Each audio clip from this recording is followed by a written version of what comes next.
Good morning, everyone. Guys, the Middle East is flaring up and the Iranians are talking about divine wrath. Now, the mainstream media don't seem to be covering this, or if they are, you really have to dig deep to find it. But what's just happened overnight with the Israel in the Middle East in general, that whole region has just flared up. But guys, just quickly before I talk about this, there's the crime wave in the United Kingdom at the moment it's getting out of control. I did, like yesterday or the day before, I mentioned, or I had a look and I tried to find all the incidents of crime, people being killed, knife crime, and all the rest of it. And this totally went by and I didn't find any mainstream media coverage of this. So, hang on, where are we? So a guy, murder arrest after death of delivery driver. So there was in fact, let me share this with you. So there was a delivery driver in Leeds. The delivery driver was from Sheffield. Now, hang on, where are we there? So murder arrest after death of delivery driver. I heard nothing about this, guys, and I did a relatively comprehensive search for incidents. Now, a man has been arrested on suspicion of murder after a delivery driver was killed in Wortley, Leeds. Now, the article goes on and it talks about what happened. So apparently, this guy, he's a delivery driver for, I think, who was it? I can't remember. It's on here anyway, guys. But, he's basically driving his van. Somebody tries to steal his van. I can only assume an altercation happened where the guy says, you know what, I don't actually want my van stolen. Would you please stop? The gentleman said, no, I'm going to proceed to steal your van. Then, an argument may have ensued, then pushing, shoving, or I don't know what. But, the reality is it's left this guy dead. Now, it seems to me that there's been a lot happening in this region, West Yorkshire, in Leeds. Now, as far as I was concerned, this region, West Yorkshire, it's where the Bronte sisters were. It's got lovely countryside. And when I think of Leeds, West Yorkshire, I think of books like Wuthering Heights and, and beautiful churches and stone buildings. So I did a quick search online and I just put, crime West Yorkshire. Now, let me stop sharing this. Now I'll just read you the headlines I've got here, guys. I'm not gonna put them. I'm not gonna share the screens with them. So what is it? What? Repeat knife crime offenders in West Yorkshire at record high. Police report 22,000 shoplifting reports a year. Shoplifting in West Yorkshire has risen by 24%. Teenagers involved in some zombie knife crime soar by 48% in West Yorkshire. And these are all articles from this year. So, something's happening. I don't know whether it's something in the water. I don't know whether they're feeding them something in West Yorkshire. But it seems to me that, this whole region of West Yorkshire needs further investigation by, the authorities, the police, whoever's in charge, to look at why there's such a crime increase in that region of the world. I genuinely don't know. I thought they all sat around and read Bronte books, but apparently not. This is just something that's become apparent to me. Now, the Middle East, guys, this is why you guys are here, right? The Iranians are talking about divine wrath and quoting the Quran. It seems like, things are, it seems like it's starting over there at the moment. So I'll read you this article here, and then we'll talk about, I've said that the Iranians cannot not attack Israel. It's not in their, it's not in that culture not to do what, not to attack Israel. And by that, I don't mean they're going to, we can get into the argument about who started this and they did this because they did this. And guys, we're not going there. What we're saying is the Iranians have said they will strike Iran. Sorry, the Iranians have said they will strike Israel, so they will. Now, and I'll go into that, why they've said that and how they're invoking this, what did we say, something wrath. I'll come on to it. So let me just share this here quickly, because if it wasn't for, you have to do a relative dig, because none of this is on, none of this is, where are we? Is it that one? No, there we are. So Israel launches reprisal strikes against Hezbollah in southern Lebanon. So obviously, for those of you who know, Lebanon is one of the, you can say it's one of the vassal states of Iran, and Iran are dictating what they do. So the attack came after US President Joe Biden. Well, here we are. Israel launched strikes on more than 10 areas across southern Lebanon. A spokesperson for the army said hours after Hezbollah launched more than 50 rockets and a swarm of drones. You see, I heard nothing about this. And you would think with the tensions and the escalations in the Middle East, you think this would be all over the front pages. But the reality is you have to dig for it. 50 rockets and a swarm of drones hitting homes in the Israeli annexed Golan Heights and wounding one person. Israeli warplanes struck depots, military buildings, and a launcher used by Hezbollah in an overnight operation. Israeli defense spokesperson Daniel Hagari said on Tuesday. So you can see this thing really heating up. And when we've got people, people are talking about these peace talks and moving into peace negotiations, I just think these peace talks are a stalling chip, which would give the US Navy time to get their ships in place, time for them to prepare. And also the Iranians know this as well. These guys are not stupid. They know what's happening. They can see these things, and now they've got potentially access to Chinese satellites. So they're able to look at this, they're able to look at this wider range of. Hang on, guys, it's nothing. So weather report, probably some storms coming or something daft. So, now the Iranians potentially have access to the Chinese satellite systems for, ISR as an ISR platform. They can look where these ships are in the ocean.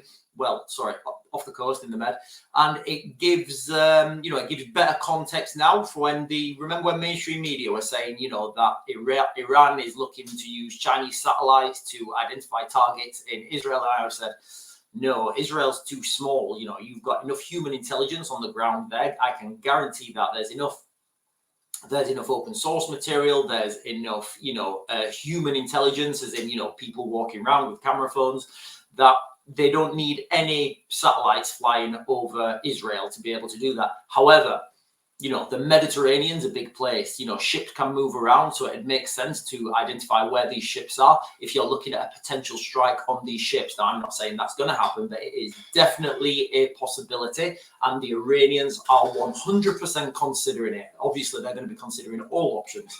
But so that's what I think these peace talks or these peace negotiations are. I think it's just stalling time for each side, and each side know it's stalling time so they can get more weapons and more weapon systems in. Where are we? Now, let me talk about this divine wrath.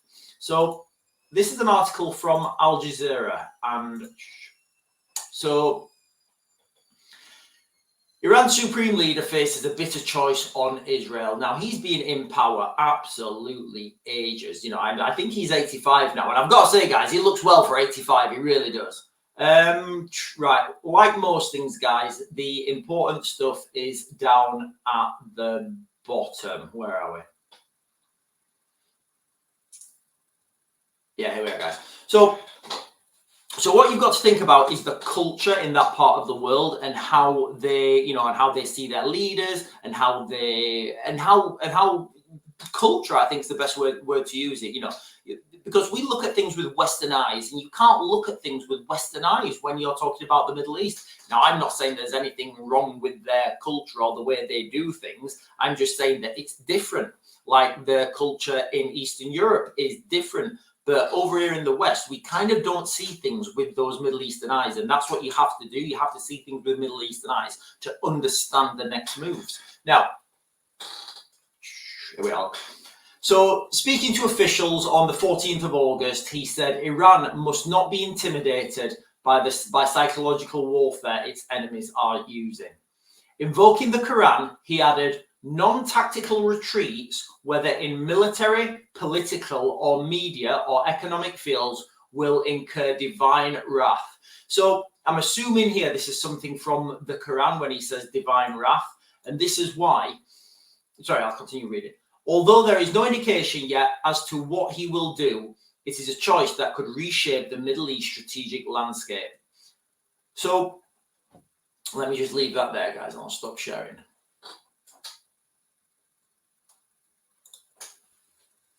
Yeah, so when when you look at these things now and you understand that these are a very conservative Islamic country, if the supreme leader, if he knows that a retreat or a back down or showing weakness will incur divine wrath, what's he going to do? Is he going to back down? Is he going to not do what he's already said he's going to do? No, of course not. And that's the reality of the situation. So when we're all here looking with our Western eyes thinking, okay, yeah, right, okay, they've got peace talks, they're talking about peace, and, he's talking to him and everything's fine. No, at the backbone of all this is the supreme leader of Iran. He knows if he backs down and doesn't do what he said, and if he shows weakness, he will incur divine wrath. Does he want to incur divine wrath? Probably not. I know I certainly don't. So that's what you have to contextualize the Middle East when you're thinking about this, and what will be the strike, and how will this, and how this strike's gonna affect the whole region. Now, that whole region, you would say, this whole Islamic region, they all read the same books, they all listen to the same doctrine, they all have the certainly the countries that are against Israel have the same doctrine, and they're all under this, what's the word I'm looking for? This overarching divine wrath that says if we back down and show weakness, then we will suffer divine wrath. So that's kind of the situation in the Middle East at the moment. The escalations are happening. It's just very difficult to find them. The Iranians will strike at some point. Now, it seems like and this is what the Iranians want. They want people hanging on and hanging on and hanging on and waiting and waiting. And they've already said this. They will strike when their time is, when it's the time's right for them. Guys, on a logistical point of view, and this is from tank movements, administration, financial, and everything, they need to do it before the 1st of September. Now, they need to do this because everybody's back in work on the 1st of September. And when people are back in work, it's easier to get a response. It's easier to make things happen. So that's kind of the window that I feel they have, that they're working to, because, they know that when people are, that in the West, everybody comes back to work on or around the 1st of September, whatever the Monday is after the 1st of September. So that's what they know, and they'll be working towards these dates. Now, the reason I think it's going to go right to it could go right to the wire, or it will go right to the wire, is because there's never the right time to strike. There's never the right time. Your generals have never got enough ammunition. Your infantry commanders have never done enough training. You've never got the right kit and equipment to the right people for every eventuality. So there's never a right time for this to go. So it always goes to the wire. It always goes to the last possible safe moment.